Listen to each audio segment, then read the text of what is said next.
बाबा चाउरिया cricket tournament है उद्घाटन।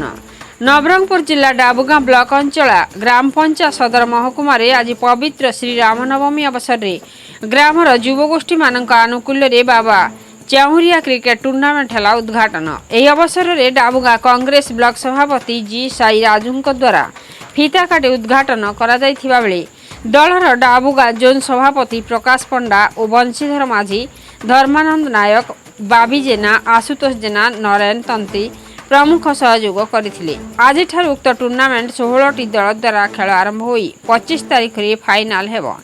विजेता दल को 12,000 टंका सह ट्रॉफी और उपविजेता दल को 8,000 टंका सह ट्रॉफी से दिन मुख्य अतिथि सम्मानित अतिथि मान द्वारा पुरस्कृत करा जिवो।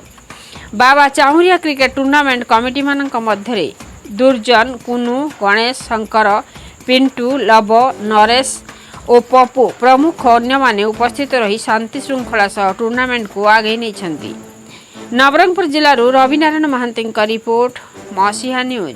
आपण मसीहा न्यूज रो यूट्यूब चैनल को सब्सक्राइब कले कि जदि करना एबे करनियंतु।